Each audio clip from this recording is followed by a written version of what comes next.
Welcome to the Talking Sport Report podcast with Scotty and Eggo. Unbelievable! Hello and welcome to the Talking Sport Report. Oh, this is a beautiful day to be an Australian living in Australia during Australian Cricket Christmas.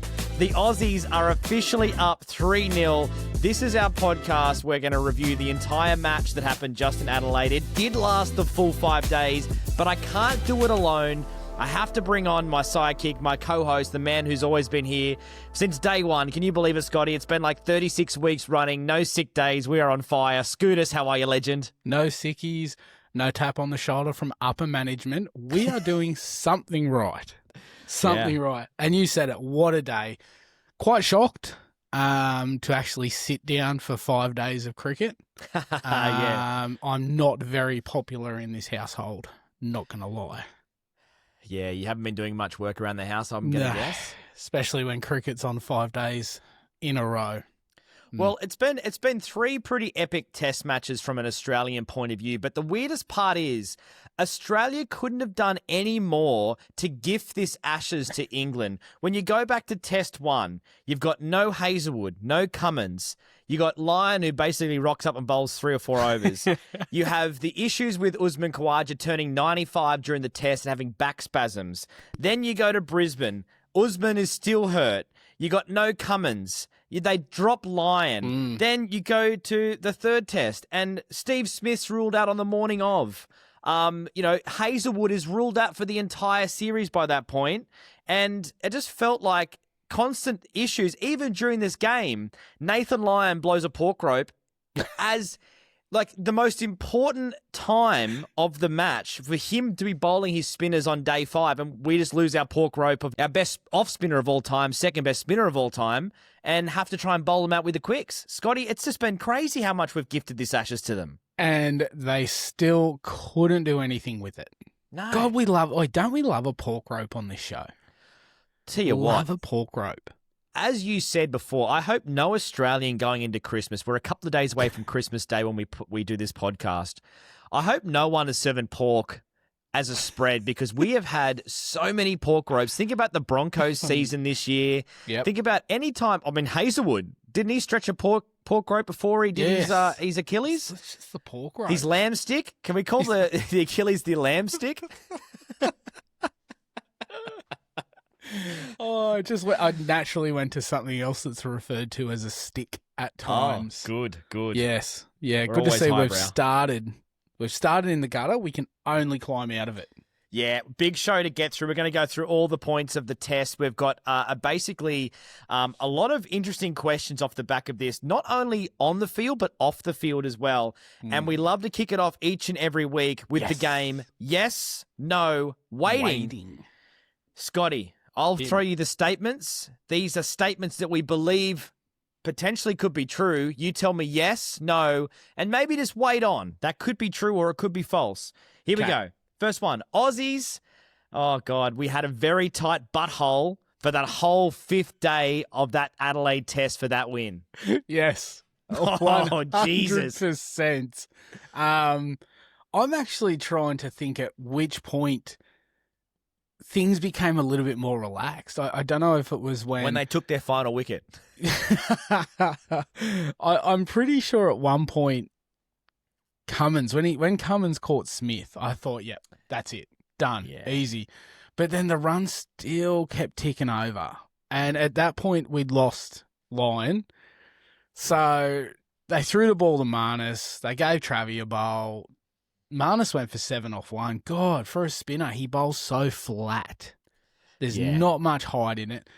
100%, I reckon at one point, the Aussies were really starting to think about potential 2-1 for Boxing Day. And the Barmy Army were really letting them know about it as well. They were fantastic, 100%. though. They're always fantastic. It's why I love the Ashes. I think the Barmy Army is the greatest thing that England bring with them. Like, I wish they could go out at number 11 and bat for them, because quite clearly at the moment no one else can. Exactly. But it's quite interesting, isn't it? This test match has sort of shown that England does have a ticker, and I've got to give a huge congrats to England, because even though they don't win this test, fuck, it was a good test match. Basically, every single innings had something in it, right? When you think about Stokes holding out in that first innings, getting them. At one point there, you're like, holy shit, they might go in, 20 or 30 behind, and this is game on. And then again, at the end, you're thinking there's no chance they're tracking down 450. And when you had Smith and Jacks out there, wow, they were cruising. Yeah. They were cruising with 120 to get. Absolutely. It was a tough time, but then I guess that just highlights how good the Australian bowlers are. Yeah. It was worrisome. I messaged you twice and basically said, a bit of trouble here. Yeah. Bit of trouble. So to come away 3-0 with, what was it? Our worst ever Ashes side? Not bad. Not too bad. Yeah, exactly. And you think about, I guess, all the stuff that has happened, as I mentioned, with the injuries, and even losing Steve Smith and having to, that's a big thing. Like, to lose your best batsman in your whole side is nothing to be sneezed at going into a match, and then to lose your off spinner when you need him the most to roll out a squad. Like, that's the beauty of Nathan Lyon. He does damage on day 5 in Adelaide. Well, he done damage day 4. Yeah. So you can imagine what else he would have done this afternoon. Yeah, absolutely. All right, the next one. Umpires refuse to make a call these days. Oh, definitely. Easy runs there. They just don't seem to want to. They just want to let technology do its job, and they're scared about the repercussions, aren't they, or something around those sort of lines? It was. I mean, what they do was it yesterday or over the past 2 days. They went upstairs twice, not for run-outs or potential stumpings, for catches. Yeah. Make the call. Just make the call. You're getting paid to do it. I reckon they get paid pretty well. DRS is there. And if that ball has scraped turf first, overrule it. That's what the third umpire's for. If you're going to call on the third umpire so much, get the prick out in the middle and you go sit in the air conditioning. Simple as that. Are they a bit gun shy? Because remember in Brisbane, we were texting back and forth, and there was a sequence of play where the umpire, it was Australia were bowling. He said he gave the wicket. England is straight away challenged. It missed the bat by 1,000,000 kilometres. Yeah. There was literally a truck. There was a gap in between. You could drive a truck in there. And then the next ball, Australia have gone up. He's gone not out. Australia have challenged. It was middled it. He's literally. I'd be proud of middling the shit out of that. Yeah. And it was like that and that was like in 2 or 3 balls. That sequence sort of summed up where they're at, where they're so scared now that it's quite painful to watch. I think you are correct. It's now at the point. I think they're relying too much on the technology that's getting used. Yeah. You know, like, I guess the joys of the referral system, that's there for them. Just make the call. You're getting paid to do it. Just do it. Just do it. Yeah. Fuck him. Make the call. No, I'll do it. It's very frustrating. It's very frustrating, and I kind of had the feeling that there was a bunch of calls there that could have went either way. A few calls that England probably deserved to get, and a few calls that Australia probably deserved to get. Yep. And when they reviewed for like LBWs, a lot of them were umpire calls, and if the umpires had the balls to make their call, they would have been backed in, but they didn't. Yep. But I think it's one definitely to watch over the next couple of weeks as we go into Melbourne and Sydney. Absolutely. The next one, Joffra Archer decided to turn up in Adelaide.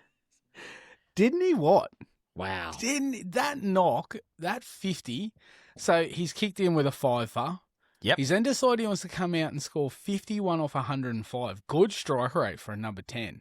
And remember, they were reeling. Like, Ben Stokes was out there, but it looked like Australia were going to rattle them in a number of overs, and it was going to be a 200-plus lead. Yeah.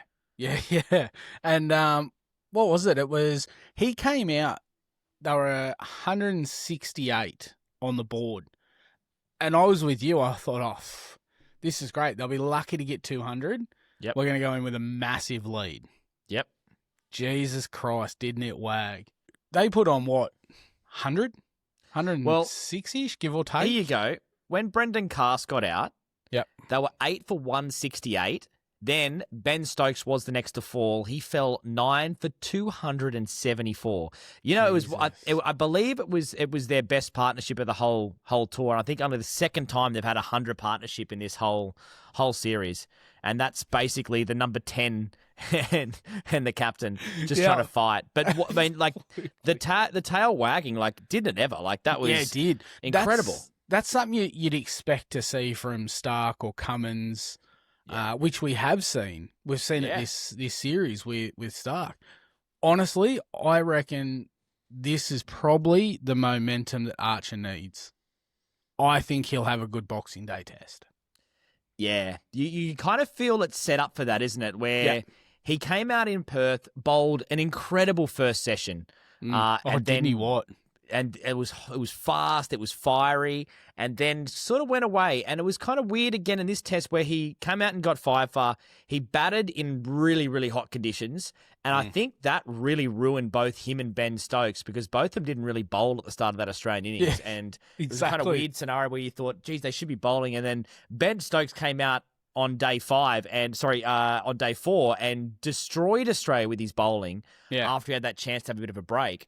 But yeah, you kind of feel like it is set up perfectly for Joffra, and it's great to see because you want close test matches. I love that Australia picked up the win on day 5, and we spoke about this last week. We were like, we're going to be guaranteed a 5-day test at some point because Australian Cricket Australia are losing way too much money.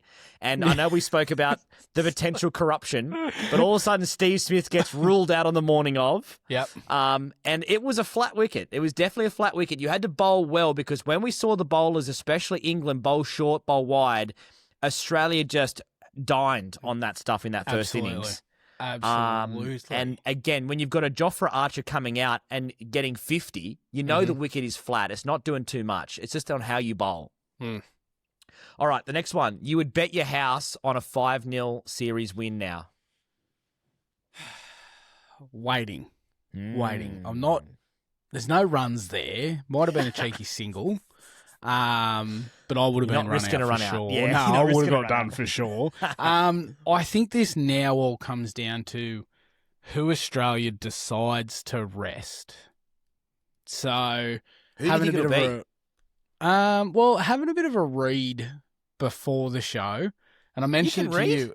Well, there was pictures. There was pictures. Good. There was nice colours, and the website I was on, they play video clips. So the Instagram, take that. Just take that. That'll do.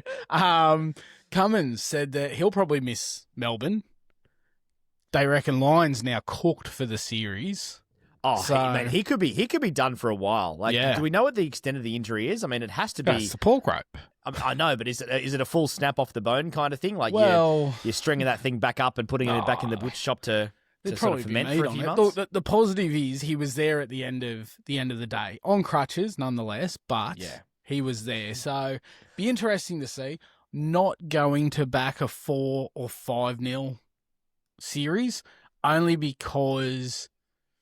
Do you know what? I think we should touch on this when we preview the 4th test. Only because, actually, we're not going to get to preview the 4th test.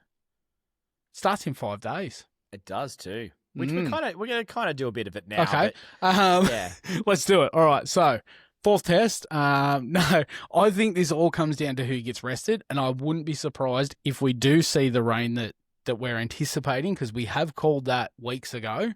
Losing a few days somewhere. Yes. And who gets rested. That's, I think, because honestly, can't see there being many chops and changes to the England side. There should be. There should be a shit ton. Start with Ben Duckett. But I think this now comes down to who gets picked as to whether we see a 3-1 or a 4-0. After Melbourne. Okay, this is good because the next statement I'm very passionate about. Okay. And I'm not a very passionate person. Well, I don't know. We've shared some hotel rooms. Oh, we have, haven't we? All right. Jacob Bethell is a guaranteed starter in game form, and he goes on to make 100 in the big match at the MCG for Boxing Day just to prove the English selectors wrong, because he probably should have been there from day one over Ollie Pope, because Ollie Pope has done fuck all. Yes. And isn't he a weapon? Have you seen? I heard some commentary. I've heard some commentary through that Adelaide Test of James Brayshaw, and the guy is so funny. He was raving about him. He goes, "I saw him this morning in the gym. God, he's a specimen. He is a real beautiful young athlete." And he was going on about how fit and how muscular he is, and he's got decent sized levers, and he was raving about how his physique is really that of a cricketer of the modern day, and I think that was such a funny call, and I loved it, and I think it's set up so perfectly that Ollie Pope can't possibly have yet another crack at this, because he has been their worst performing player by a long way. Even Duckett at least has done something here and there, made some starts.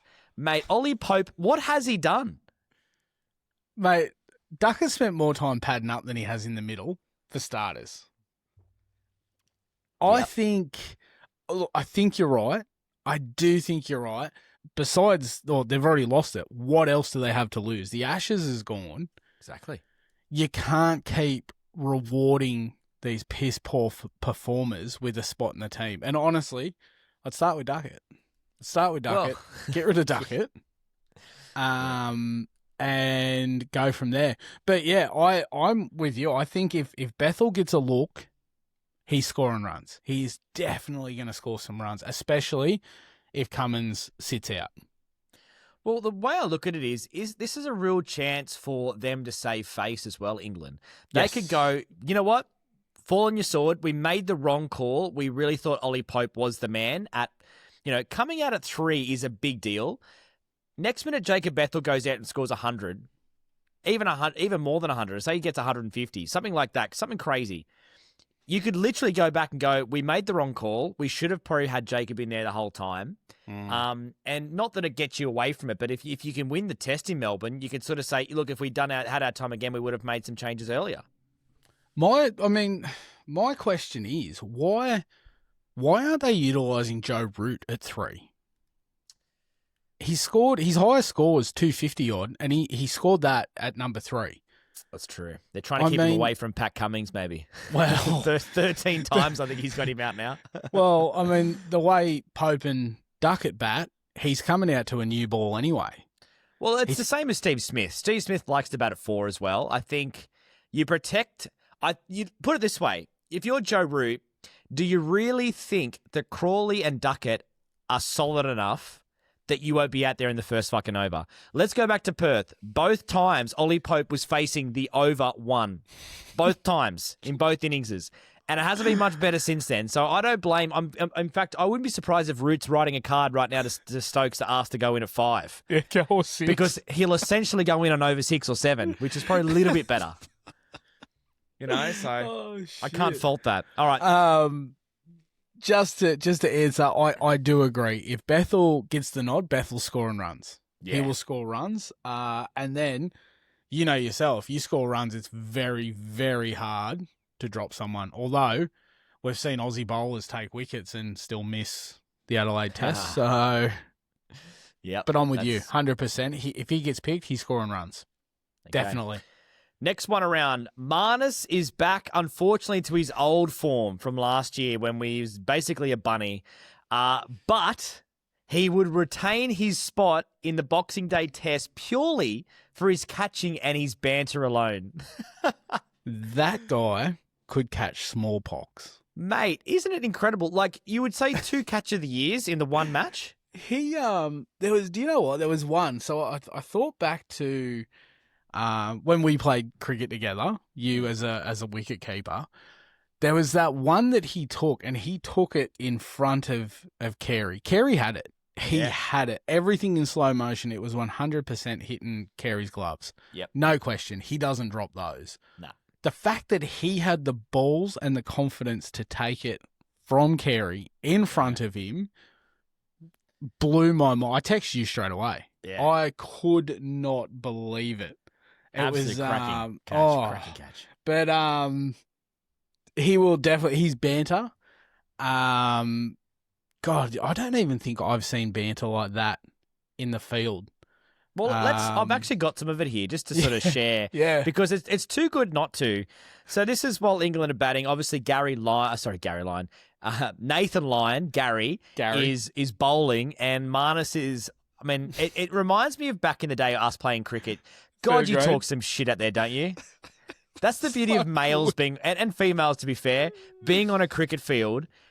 It's something about being there that makes us talk so much shit. Listen to Marnus talking shit while England are batting. Squarey, now back over the top. Gary! Full kit bag. Car wash. Give him the kit bag.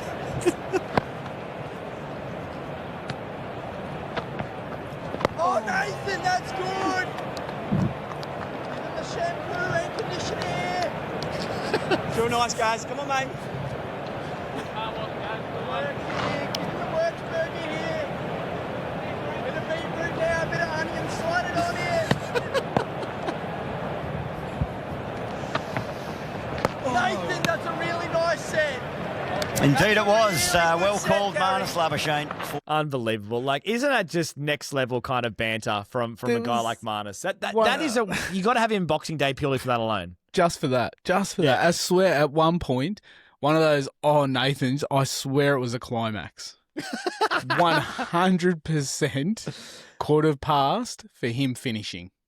Mate, the guy can't hit it off the square at the moment. He's back to that, but God, he can catch a ball, and God, he can talk the lacquer off the stumps. Jesus Christ, that's fantastic.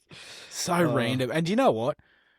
Not so much only cricketers, but my God, cricketers can relate with that so much more than anyone else. Oh, yeah. It's talk just so like much shit. so much shit. The shit that you used to throw out there in the field, more swings than a play set. Yeah, than a playground. You're right. Sorry, shit like that. There's some epic one-liners that cricketers use. Like it's amazing, and you have those players. I'm sure everyone listening to the podcast right now, if you have played cricket, you will have those players where you know that if they're on your team for that week, you're gonna have an absolute laugh in the field because they are going to be saying all the random lines and just constantly chatting, and it's amazing. I love Marnus for that. I can think of two that we played with straight off the bat. Who are straight they? off the bat? Nige. Yep. And Coro out at the Chelly.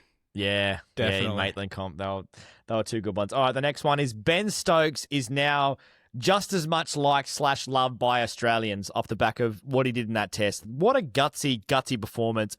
Even though he's the England captain, even though we shouldn't, I love Ben Stokes. The man is just gutsy.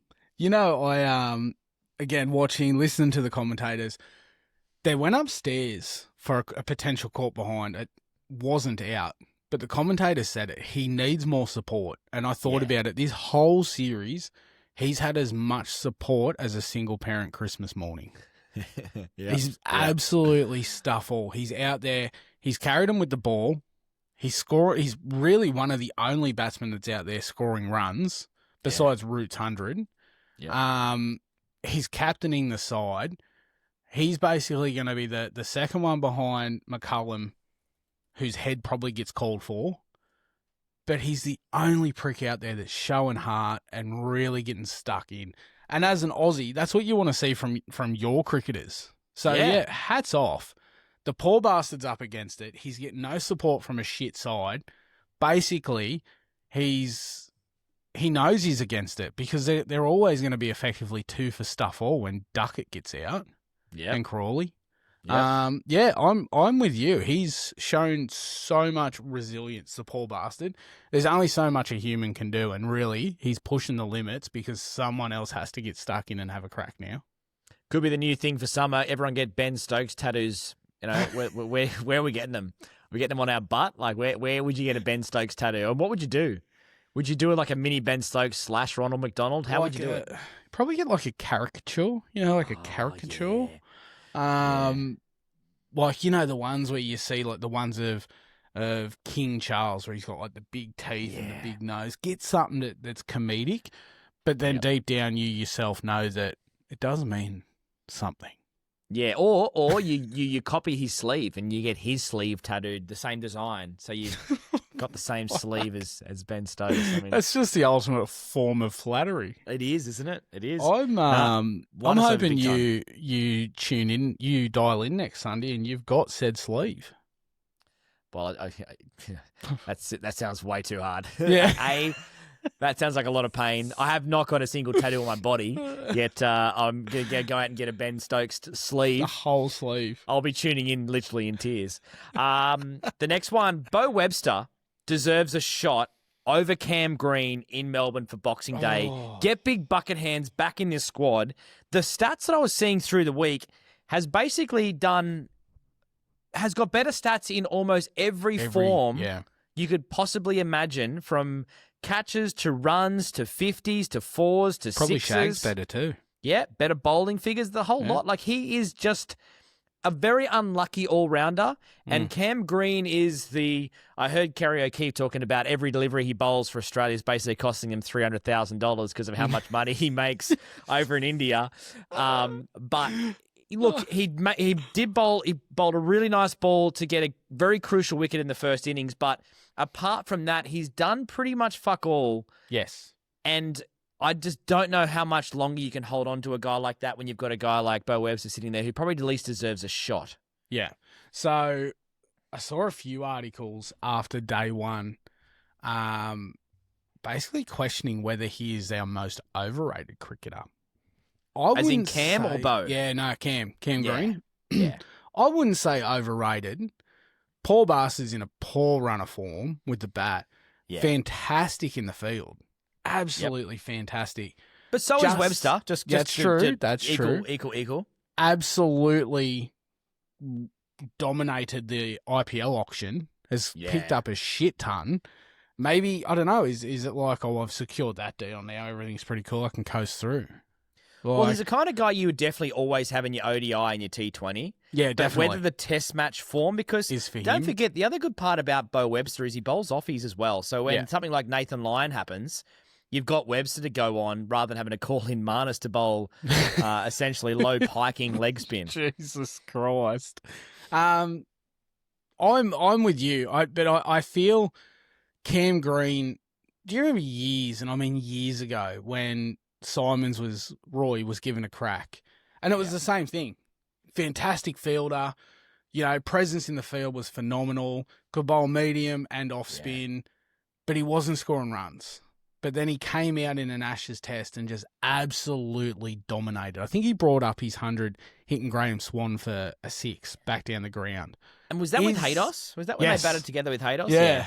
What an innings. Is this a case of Cam Green is literally 100 away from finding the form he needs? Or is he cooked? He scored 7 runs across 2 innings this test. Yeah, they've won the series, but he's even then in the field. He hasn't looked like his normal self. He put one down today when we were chasing those desperate wickets, which isn't like the Cam Green of old. I'm with you. We're at that point now where we've wrapped up the series. Doesn't matter what we do. Make a change. Stuff it. It's interesting. There may be a way for him to save face and not actually get dropped. I did see in the first innings, he was fielding in Gully where he normally fields, and he took a knock on the finger, and you could tell he was very heavily strapped. That thumb is extremely heavily strapped. So whether he's kind of carrying a niggling injury, which wouldn't be a first for Cam Green, the guy gets injured getting out of bed. Yeah.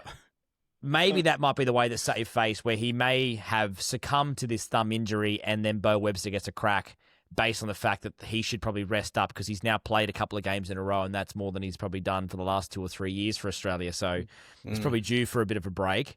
He's not used to that kind of workload, and we bring Bowie Boy in.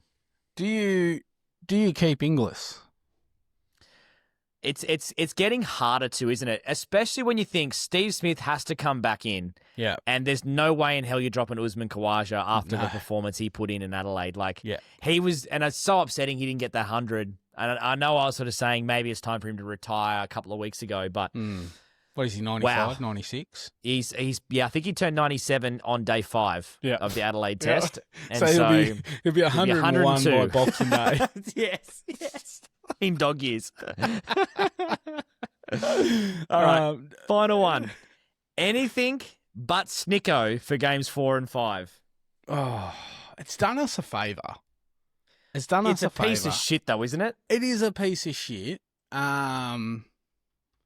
But it's done us a huge favour. I'm all for it. Can you use hotspot when it's 40 degrees in Australia? Like, is that the problem? They go to hotspot and the whole fucking bat is just red hot. But do you know the best? The whole bat's just fucking lit up. It's a fucking Christmas tree. Is that why we can't have hotspot anymore in Australia? Because the bat is just burning. It's on fire. But do you know the best part? The BBC in England owns Snicko. So do they really? They've effectively fucked themselves over massively. I mean, what else are you going to do? Like you said, you really can't use Snicko unless it's overcast and, it's not hot. But hotspot, fucking Jesus Christ, I don't know about you, but today was ridiculous. If we're going to have that kind of heat across the rest of the summer, Snicko's not going to work at all. Snicko's not going to work. Hotspot's not going to work. No, you know what? We've used it for 3 tests. It's done us a favour. Let it run. Surely we could use ChatGPT, couldn't we? It's just what? Just type in, did he hit that? Yeah. Just ask, because you can have it as a voice. It's like the umpire can just go, just want to check, was that hit? And then we go to AI. AI seem to do everything. Apparently AI is taking everyone's job in the next few years. So why can't it do this now? I mean, look, it can't do any worse than what Snicko did. Yeah. But just imagine how annoyed you'd be if those wickets fell for us as opposed to that was the Poms that were getting out. Would have rided for sure. But all for it. Keep it. Stuff it. I think the interesting thing is it all comes down to the broadcaster, and the broadcaster has to pay for it because the ICCs are a bunch of tight asses and they don't want to pay for the technology. So the broadcast has to pay for it. And I think Snicko is a lot cheaper than Hotspot. Hotspot is quite expensive to run. So when you run that with the DRS, then it's better for your Channel 7 and your Foxtels to pay for that technology, because it's all TV technology. It was originally put in just purely for the benefit of the viewer. Yeah, and then cricket's like, that's fantastic. We should use that to adjudicate. And ICC said we can, but everyone's got to pay for it. That's why when Sri Lanka play someone like Bangladesh, there's no DRS, no hotspot, no Snicko. There's just a guy hiding in crack cam, just going. I heard it. You remember the back in the old days playing tennis when you used to see the guy put his finger on the net, waiting for the net cord. Like you hit the net, and he'd feel it.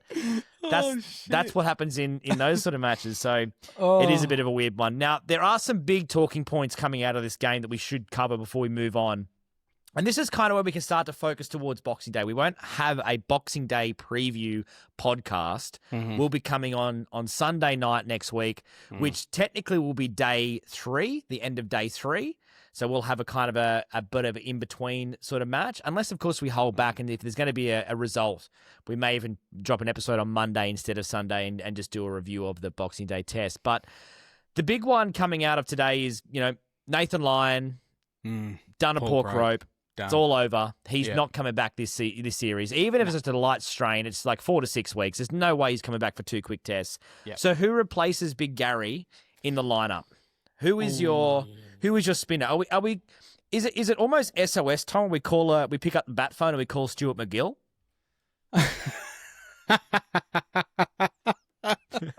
Isn't he? Did he get kidnapped and shit? Didn't he get done for fucking drugs? I don't think we can. He did get kidnapped. Maybe he got kidnapped by the Australian cricket team. Well, to get him in shape. That's the only downside for poor Stewie. You have to get him in shape. He's definitely not ready to go out and bowl. I actually heard a podcast he did, a really great podcast he did with Howie, and I didn't realise this, but his fingers are basically numb in certain spots on his spinning finger because of a condition he had from bowling all those years. But Mate, what a fantastic leg spinner he was for Australia. He was, but the problem was the time in which he was a leg spinner, he was always up against it. He was never getting picked. Although we joked about this many, many weeks ago when he thanked Warnie's mum for giving him the diuretic. Because that got him some consistent cricket. Yes. I don't know. What do you think? Kuhnemann or Murphy? Well, there's a lot of talk about Murphy. Mm. A lot of people are talking him up. Mm. I mean, Kuhnemann is... I've heard from a lot of people who know a lot about cricket, and we clearly are watchers and we've never played the international level of cricket, but they say Kuhnemann is more of a subcontinent-style spinner. Yes. Specialising in those Indian-type wickets. Having said that, though, bowls pretty good in BBL and can take wickets. So, I mean, he kind of feels like the most obvious choice. I always just feel sorry for poor old Swepson as well, and guys like that. And who was the other one too? Adam Zampa. Whatever happened to him? He's a T20 bowler. He takes wickets all the time. Bowls in legs T20 too. Yeah, kind he of feel like does. he would sort of channel a bit of Shane Warne at the MCG. You reckon? Maybe. I tell you what, maybe not. Maybe not. I don't know, because he's very good in T20s. Has never played a test. Mate, I don't know. I'd probably stick with someone that has been capped before, and pray to God that it's only for a couple of tests. Yeah, you want to hope so. Yeah, but it's going to be very, very. Oh, hang on. So were you talking about that Corey guy? Is that the guy you were sort of mentioning before? So there's obviously Todd Murphy. Yeah, there's Todd Kuhnemann. Murphy. There's Mitch Swepson. Yeah. And then there's... Can you pronounce that? Rocker Corey... Rocker I Stanford? I felt like I was about to have a stroke. Corey Riccadonna? Hopefully the boys just call him Corey R. The big R-dog. R-dog. Raw dog. Raw dog. I hope they don't pick him just so I have to say his fucking name. But no, but it'll be fine because you'll hear the commentators say it once. You'll be like, "Yep, got it. That's Got right. it. Ravioli, Corey Ravioli." It's so true. It's like Giannis Antetokounmpo in the NBA. Everyone just to call him Giannis for a long time. I still do. Yeah, it's like no one's saying Antetokounmpo, but it just takes a couple of people to trailblaze, and then you're sweet. See, that's why just give Murphy a run. That's easy. Rolls off the tongue. Yeah. We're not going to sit here trying to friggin' record this shit saying his name. Big Corey R dog, big raw dog. Sure, I mean, if he gets he's taken 10 wickets. He's uncapped. He's taken 10 wickets in the last Sheffield Shield 3 matches. I don't know if that's, hey, rush you into the Australian squad. I'm sure, like, a Kuhnemann deserves the spot. Like, played very well over in Sri Lanka for us. I don't know. I kind of feel like it's an interesting one. But that's definitely one to keep an eye on because I think that is going to be the story of who our bowlers are as we get ready for this match. Let Travis Head do it. He's doing everything else. Yeah. That's true. Freak. Just let him go. Yeah. Go for it. Okay. Last one I want to chat about is the commentators, Scotty, because we were sort of getting a bit upset about this. You were watching a lot of Foxtel's coverage. Yeah. I was watching a lot of Channel 7 and Foxtel. Yeah. And one thing we've noticed about the coverage, maybe more so on Channel 7, is the crazy negativity, and it's actually really challenging to watch. And I'd love anyone who's thinking the same thing, or maybe you disagree, hit us up, talkingsportreport@gmail.com, and let us know, because I love a guy like Ricky Ponting. I think he's a fantastic commentator. But him in a box with Justin Langer, it felt like they were going to nerd out on how shit England were playing. And I remember at one point Justin Langer said after a 25-minute tirade, I know I've been harping on it, and he went over it again. And I'm like, bro, I'm about to mute the fucking TV.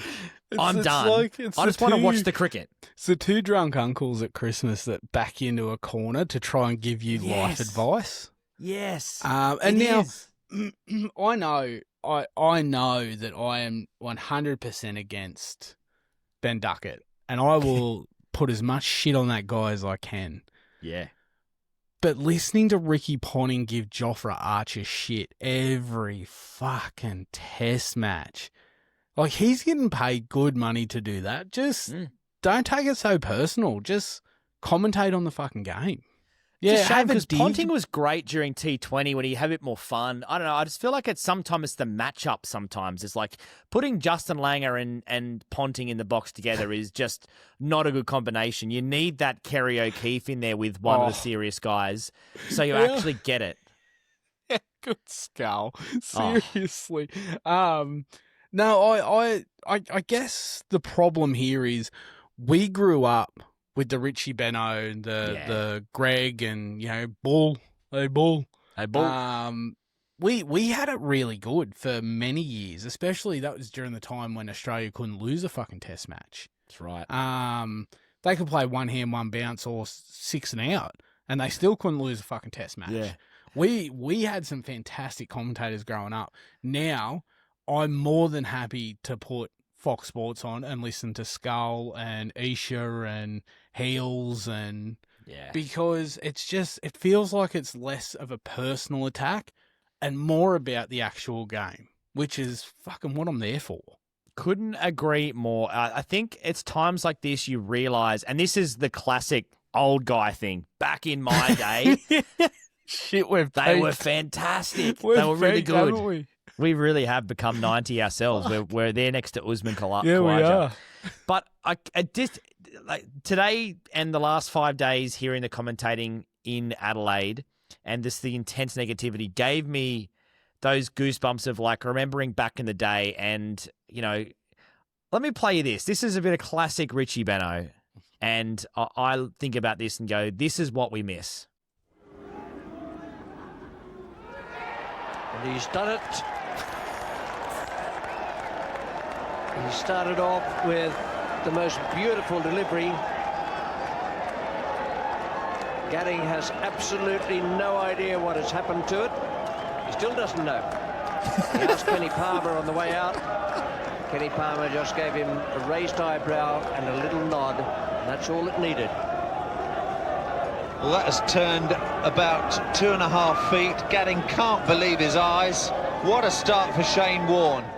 Isn't that just beautiful? And then even as far as like the commentators around him, as you sort of said, were just incredible. Yeah. The only thing I did notice that the difference between Richie and what we have now, it was like there just wasn't as much, not so much emotion, but he's like, you just heard Richie then. He's done it. Whereas now, like it's a full-blown parade when a wicket's taken. Like the decibels are through the roof and it's a fucking ticker tape parade. Back then it was fuss. Which was Tony Gregg in a lot of ways. Oh, I got him. yes. He's gone. Fuck off, you're out. Yeah, that's true. That's true. No, honestly, you've nailed it. We've peaked. We've hit old age because, fuck, we had it good back in our day, didn't we? We did. But we do still have a guy like this. Let me play you this classic piece of Kerry O'Keefe, Skull. Break great debate today. Would you rather pick Stephen Smith or would you rather pick Joe Root? Kerry, you can start. I'd rather pick Steve Smith. For a start, he has a far superior away record. Joe Root travels worse than prawns.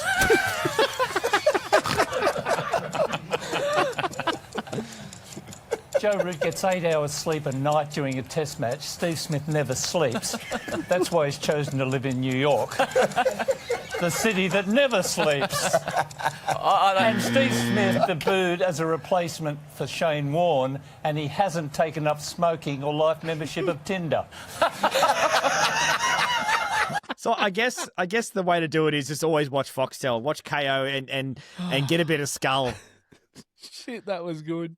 Oh, he's so good. He's so good. So if you and look, I'll put Isha in that as well. Isha Gould is a fantastic modern day commentator, and I still love Bumble. But what if you had to do a Mount Rushmore of commentators, the greatest 4 commentators in your life? Who would you put on your Mount Rushmore? Just for cricket? Yeah, just for cricket. You'd have to go Richie. Yeah. you can't pick Bill or Tony without the other one. That's so true. Yeah. So it basically, that all but take up 3. Yes. Oh, I'm struggling for that 4th one, though. Do you know what? Very, probably controversial, because very modern, but I would like to throw Warney in there because his stint in the commentary box, his stories, whilst we hear a lot of back in my day stories from commentators, his stories were fantastic. So if you can go a Bill and Tony as a 2 for spot, and that gives me 2 more, I'd throw Warney and Skull in there for sure. Yeah. Definitely. Who's yours?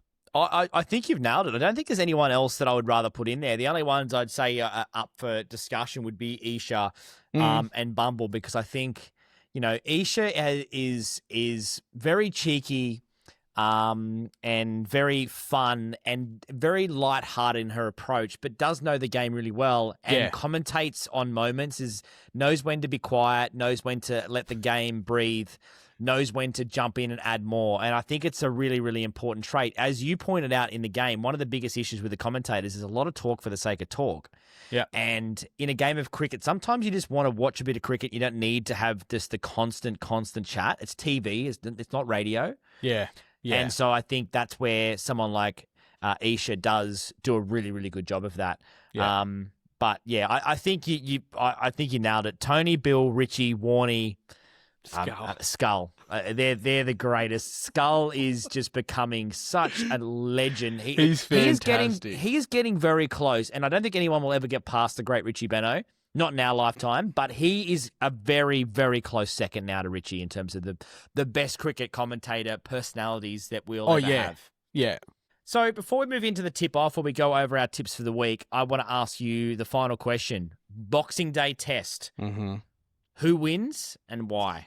Honestly, I'm going to give this one to England, only because I feel we're going to have a few changes come in, and I think it's a big ask throwing a fresh spinner in on Boxing Day in an Ashes series. The only positive being there's nothing on the line now. That's it. Yeah. It's done. We've won it. I feel like this will be a chance now for England to take advantage of a few injuries, a few players being rested, and make it a little bit more respectable. Hurts me to say, but honestly, I hope I'm wrong. And they will win the toss. They'll win the toss. Okay. Who you got? I'm still going to go Australia. I think Australia just don't lose on Boxing Day. Yeah. I just don't think we want to lose on Boxing Day. I think Steve Smith coming back into the squad scores runs because he's just an animal when it comes to that kind of stuff. He'd be gutted to miss out on batting, just in general. Yeah. He would be gutted. So he'll bat as much as he possibly can in Melbourne. And don't also rule out the fact that we could just go an all-out pace attack as well. Yeah, that's true. Like we might not even need the spinner. That's the other thing to keep in mind. So it'll be very interesting in the coming days leading up to the test on what we decide to do. But, if you have an Usman in there as well and you're bringing Steve Smith back in, we're only going to get stronger with our batting. Yeah. And I don't think it really matters who we have in there right now. As long as we've got Starkey and Boland to anchor the bowling, I think we'll be fine. And we've proven that that's enough because they won 2 of the 3 test matches without anybody else. That's true. That's true. I'm going to go Australia, but I'm going to go Australia maybe 4 or 5 days again. I think it's going to be a closer one in Melbourne, and I'm thinking that if they do pick a Jacob Bethell, he'll score some runs. So it'll be very interesting to see. We'll find out. Looking forward to that on Boxing Day. The tip-off. So, Scotty, this is our head-to-head multi. Yep. We basically have to pick a minimum of 3 legs. Mm-hmm. It's a $500 bet each, and each week the person who wins with the most money in their multi gets a tally point. You are currently leading 4-2, and there are only 2 weeks remaining in the year. At the end of the year, the opposition the person with the lowest number has to do a favour. Yep. For the other person. So I am desperate. I have to win. I have to win 2 in a row. Yes, you do. You do. So, all right. Kick us off, mate. What are you going? 4 legs, 2 EPL, 2 NFL. I have gone Man City to beat Forest at $1.61. Mm-hmm. Liverpool to beat Wolves at $1.20. Minnesota Vikings to beat New York Giants at $1.68. And the Bills to beat Cleveland Browns at $1.13. $500. returning $1,968.74. Jesus. Okay. I'm okay with that because I'm going for the fact that we have not had a winner now in 3 weeks. We haven't. And I'm going to bet that you don't get another winner. And I'm going 5 legs, but I'm going extremely safe. Okay. I want to get a win. I have to get on the board and hope that you fail out again. So mine's only worth $1,421. Okay. But I'm going the New York Knicks to beat Miami at home in New York at $1.29. They're all in the NBA. I'm going the Raptors to take care of the Brooklyn Nets because the Nets suck.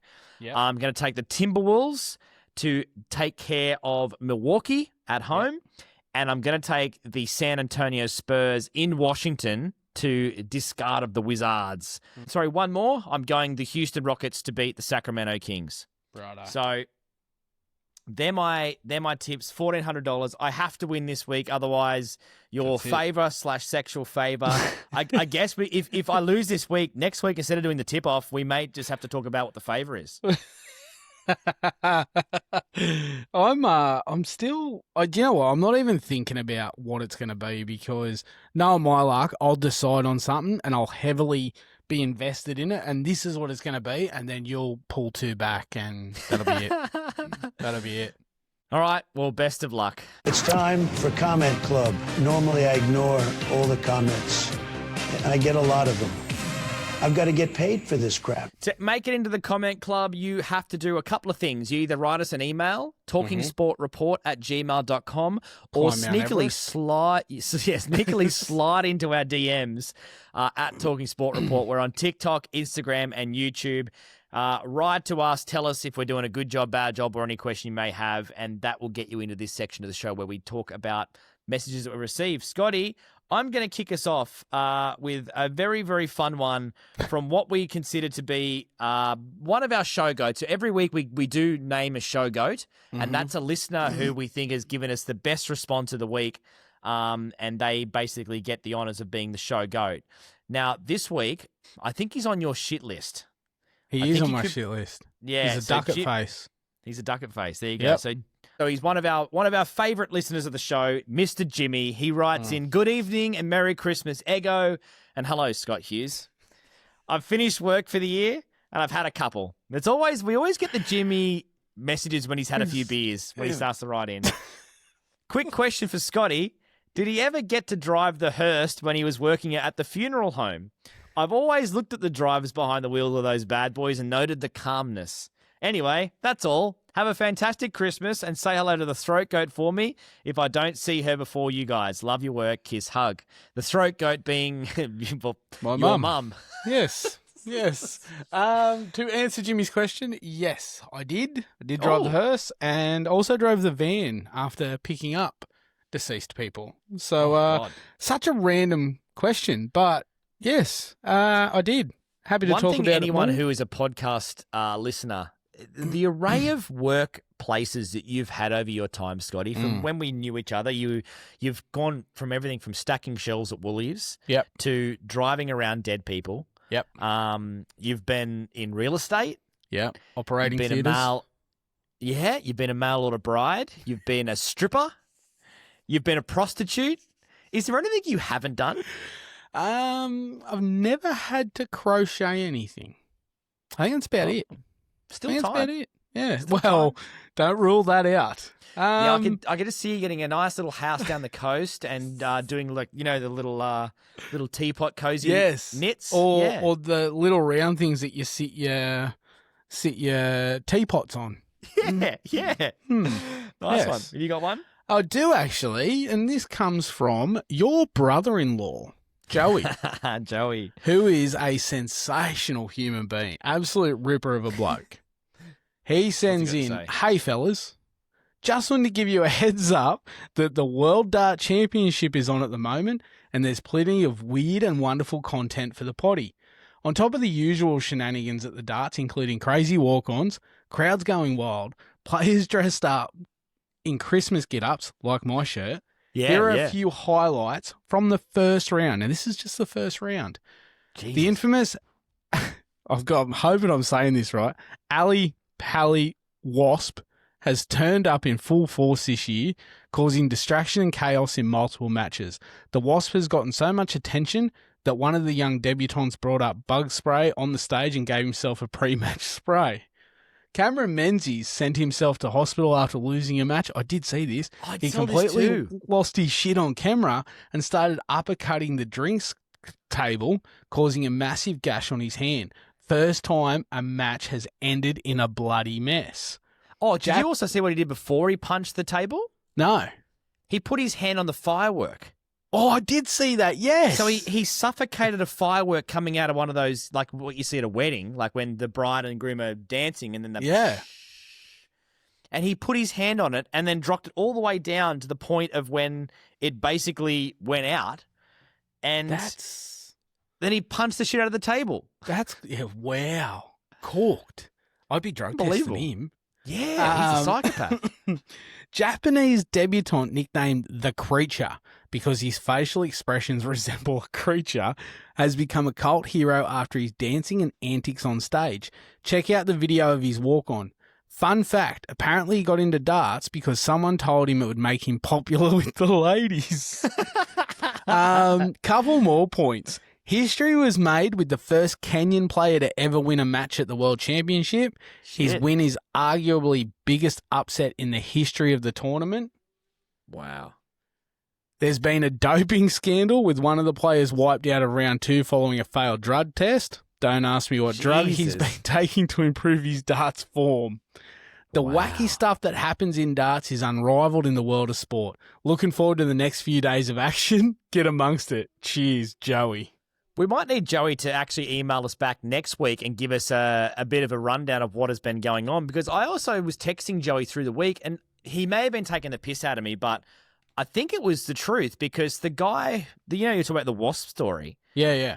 The reason why old mate sprayed himself in the eye accidentally is because apparently people were smuggling in wasps to the actual arena and letting them loose.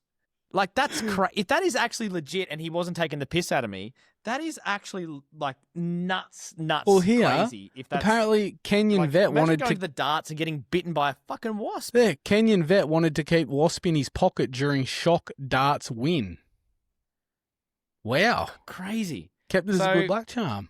I know we always joke about it, but the 180, and you see those crowds are boozed up to the 9 and they're going crazy. It would be a fun night to go to the darts, especially the World Darts Championship, if this sort of stuff's going down. So big thank you to Joey for sending that in. That's awesome. That's a cracker. All right, one last one from our man Chad Stace. He messaged through. Sluggy has said, first of all, love the potty. Second, lucky for your co-host, who, let's be honest, is the ducket of you two. He didn't jinx my Eagles this week. A few weeks ago, Scotty in his multi tipped the Eagles, and they lost the unlosable game. To the Giants, who are shit. Yeah. I think heels in sport, just off the back of the... your video? My video that I put up. So basically, I put up a video of Alyssa Healy saying, she said muck with the batter. I think she said fuck with the batter. She said fuck with the batter. Yeah. 100%. And I'm with you. Check it out. At Talking Sport Report on Instagram or YouTube or TikTok is where you'll see the video of that, where I chucked it up. So he's saying, I think Heels is spot on in explaining this. She is in Australia where fuck is so expressive. Also, I'd like to point out that in Hawaii, you were the first to sleep because the real people were off having fun while someone slept. Okay, let's just clear that off right now. Jesus Christ, he's gone personal. He's gone personal. I took too many sleeping tablets from the flight. Remember that? Scotty and I flew from New York to Hawaii. Mm-hmm. And I took a few too many temazepams. Question is, when did they hit? Well, I think they hit as I landed in Hawaii. Like both they did. Because I slept like a baby for, I reckon, a good day and a half. And the best part was you've crashed out. And Sluggy's on his honeymoon and we've gone to bloody shoot guns. We've gone to hit the piss. We've had a good feed. And dead set, it was something from The Simpsons where it was just like a montage. Like everything was in fast forward. The sun was going down, the sun was coming up, the birds were landing on the veranda, and you didn't move. Didn't move. Same position. I thought you were dead. Oh, I'd already gone through your bag. Yeah. Twice. Wouldn't surprise me there. But no, he's gone real personal. He's had a crack at you for the ducket face, and then he's had a crack at me for do you know sleeping what? tablets. I'm not happy about that. I'm not happy about that at all. Got one other an in-person inquiry during the week. Gentleman that I work with, Derek, wants to know if we're going to cover the Australian Open, the tennis. I did mention that you were you're a bit of a tennis fiend back in the day. Still play on Tuesday nights. Yeah, I didn't ask, but okay. You piece of shit. So yeah, might be something for you to look into because I really don't know too much. Well, how about you do some fucking research? Fucking righto. Jesus Christ. No, we definitely should look at that. The Aussie Open is always a fun one, and the good thing about when it's positioned, it's just after the cricket finishes when we're desperate for some new sport because it is the back end of Jan into Feb when the tournament's on. It's a fun little 2-week stretch, and then we will be desperately in need of rugby league season to start. Yes, definitely. So, yeah, that's definitely one we can look at. So thank you so much for that. Of course, please get in contact with us. Drop us an email anytime to be a part of the comment club, talkingsportreport@gmail.com. Another way you can do it is give us a 5-star rating in your podcast app. You're listening to this right now. Makes a huge difference. Really, really appreciate it. And if you can share or comment about our content we chuck up is greatly appreciated. Scotty, that brings an end to the episode where we review the Ashes third test. Thank you, sir. Mate, and hey, Merry Christmas. Yeah. We're only a few days away, so... Well, you did say at the start of the show, hey... let's wear Christmas shirts. And you've rocked in a white T-shirt. Like, well, what's fucking festive about that? Have you got mistletoe strapped to your loins, or...? I do. Jesus Christ. I've lost my 2 Christmas shirts, and you've made a very valid point. You said, is my wife a fan of those shirts? I said, no. We went, that's what's happened. Sabotage. Yep. They've gone in the bin, no doubt. I bet ya she tried to help you find them. Yes. With no luck. Yeah, of course she did. They're in the back of the wardrobe somewhere. High up. Guarantee I reckon they're probably 6 foot under in the Sydney rubbish tip right by now, I'd say. Mate, tell ya, Merry Christmas. Have a safe one. And to everyone out there listening, have a ripper day to everyone, except for you, Ben Duckett. Yeah, we'll see you next week. Peace, love, dove.